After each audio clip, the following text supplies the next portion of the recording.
Welcome to Lip Service. Lip Service is the show about comics. You may say, what makes this so special? I will tell you. We deal with independents and the people who make them, read them, and love them. Today, I am on location, believe it or not, at Speak in Kankakee, Illinois. Speak stands for Small Press Expo at the @ like in the Twitter, Kankakee. And today, my guest is Jenn Lantrip. Jenn Lantrip. Welcome to Lip Service. Thank you. Okay, Happy to be here. Jenn, what got you into this? I love comics. I love to tell stories, and I love to draw. I love to make up characters, so it all kind of fits together. So, yeah. Okay. And how long have you been doing this?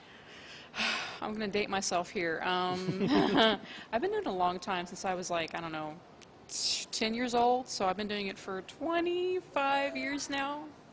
Yeah. Did you used to be one of those bad kids that make comics in class? Actually, I got in trouble for selling them. I would make them and sell them to my classmates for like a quarter, and my teacher was like, "You can't do that at school," and took them all away from me. So, yes, I was one of those kids. So she practically stunted your economic growth. You should go back and sue her. Yeah, I really should, yeah. Yeah, you should. So tell us about your beautiful work here. Oh, here, let's hold this up here. Yeah, there you go. I have a webcomic at Topaz, like the gym, topaz.jennlantrip.net. It's about a motley crew of mercenaries in future deep space. They go around helping people out and solving problems. And I've had these characters since I was about 15 years old. And I just recently started to put them up on the internet. So, yeah, I'm kind of hoping to get the word out about them and hope that people will share my passion for my babies. This is the reason why, folks, I do this show, to give the up-and-comers, the folks who don't have a chance to dream, to actually experience the dream. So, like always, if you like what you see, tell me. You don't like what you see, tell me. But Don't tell me, just tell them. No, if they're gonna say you suck, we all gonna suck. Okay? Okay. I'm dragging everybody with me.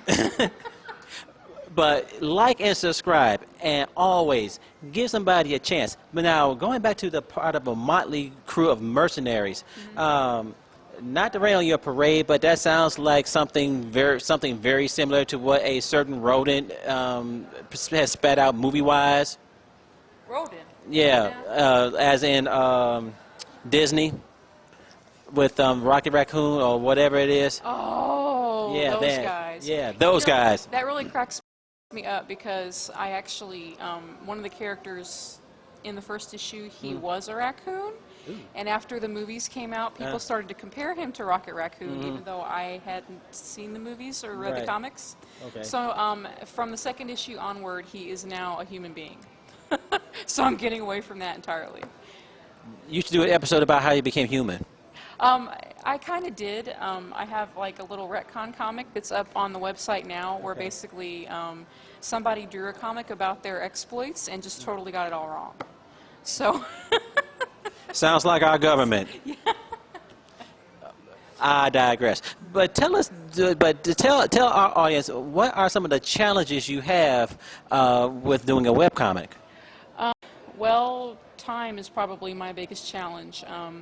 I work full-time, so I have to work for the man and then come home at night and do my own thing. And it's hard because I'm tired. So, and then when it comes to webcomics or any kind of content you put out on the internet, like, you know, a YouTube series, you have to do it a lot. You have to update a lot, or people will forget about you almost immediately. So, you know, I tried to get a whole bunch of pages ready in advance so that I could upload 1 week, and people would remember who I am.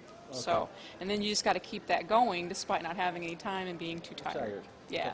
Okay. Well, aside from time, what about the expense of doing a webcomic versus the old-fashioned way, print? Yeah. It's a lot cheaper, but you still have to pay for supplies and web hosting, and I think it's kind of like 6 of one, half dozen the other. I don't have to pay to have it printed. Of course I did, so I could bring it to this convention.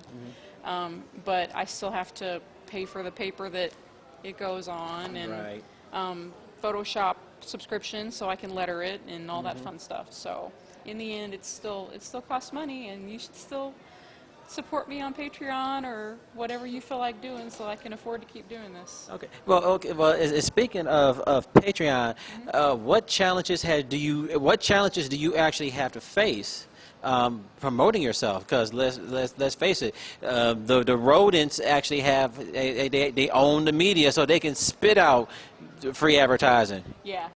Yeah. Well, the good thing about social media is that it is free, so I can update my Twitter and Facebook and whatever as often as I want. You just got to have time, which is, like I said, is hard to come by sometimes. But if you can do it, then it's possible. Just Right. reach for the stars and whatever. Whatever, Right. that Now, uplifting thing. now, if with the as far as speaking of reach, how has your web comic, how well has it been received so far?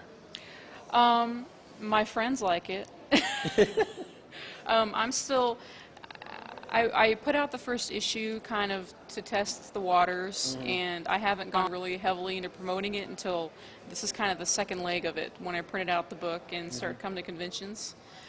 So I'm hoping that once I actually really get it out there, people will enjoy it. I haven't heard any complaints yet, so.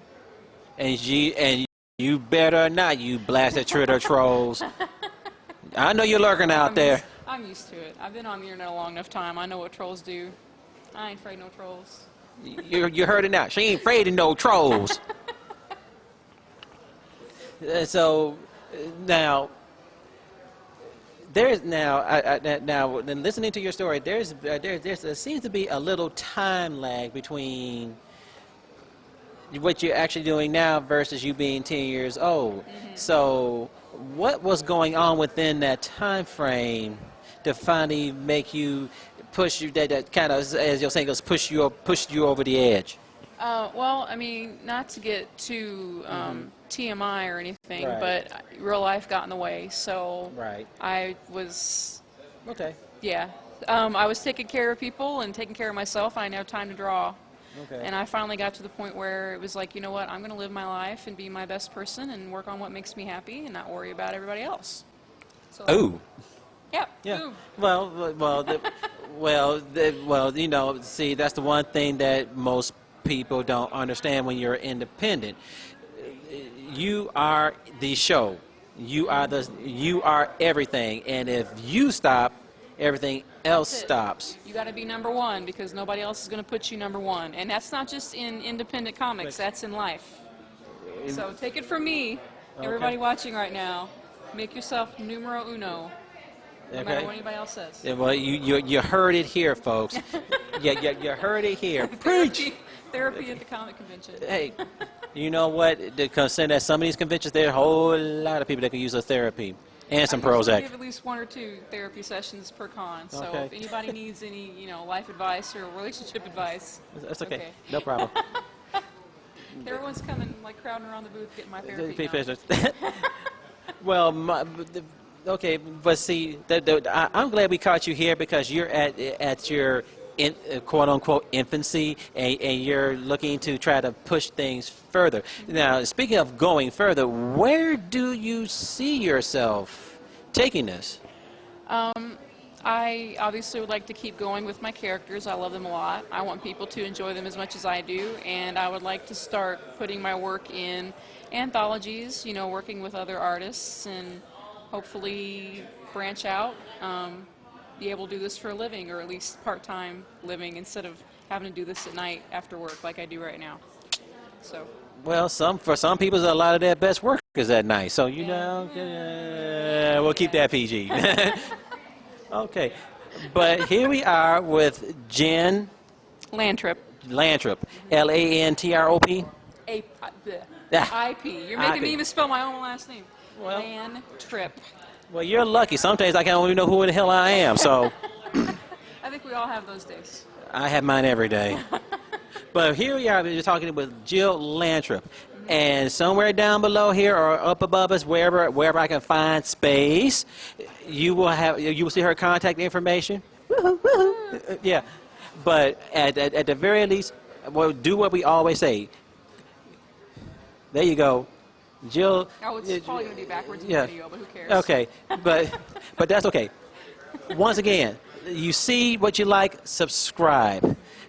And I will have all the information for her, for Jenn, for you to check her. Go at least check her out. And if you like, support her. Go. We'll have her Patreon account, or even better yet, send me an email. I don't care. Yeah, Whatever. send her an email. Tell her that you like it. Give her your support. And in fact, if you don't give it for any independent, the best support you can do is try. At least try it once. Just promote their stuff. You know, if you don't have any money, promote their work. That's worth $1 million. to a lot of Exactly. people, so. Okay. And once again, my name is Rod Stats Jenkins. I will be hopefully talking to more guests here at Speak. But for now, peace.